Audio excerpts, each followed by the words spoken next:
For many working parents, screens of all kinds have taken the place of teachers, nannies, and summer camp counselors.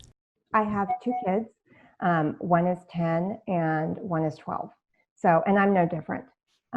Like all parents, I found myself and my husband, we found ourselves in a situation where we are working from home. We are trying to manage the pandemic.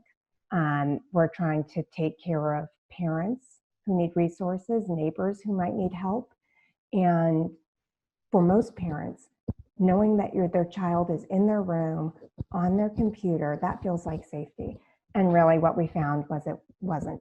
To find out the extent of summer screen time, a US-based NGO called Parents Together conducted a poll. They asked more than 3,000 American parents about their children's screen time. The result, the screen time has gone up by 500%. It turned out that, from the parents we surveyed, where 8% of their kids were spending 6 hours a day or more online, we found that number had jumped to almost half. So we had half of kids spending a significant, if not most of their day on a computer, on a tablet, on a phone.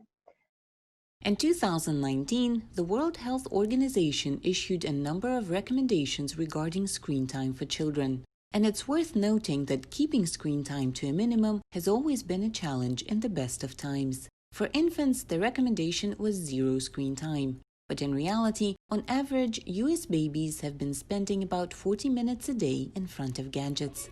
For kids 2 to 5, no more than an hour a day. But again, reality shows about twice that.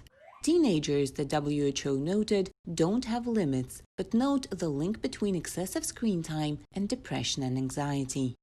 Professor James Lang at Assumption College has been researching the effects of digital devices on children. Lang, himself a father of 5, notes that there's no need to panic just yet.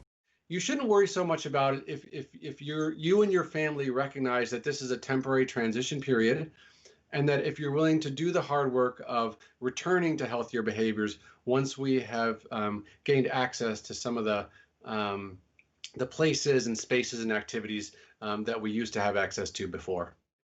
Thanks to the so-called neuroplasticity, a human brain's ability to readjust quickly, the situation is reversible. But that means adults are going to have to impose big limits on screens once the pandemic is finally over.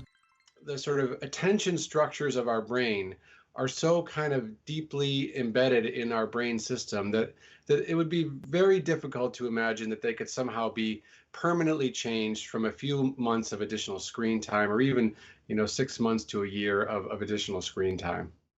But it's not just the quantity of time that's concerning, it's the quality of the content as well. The most popular platforms are non-educational.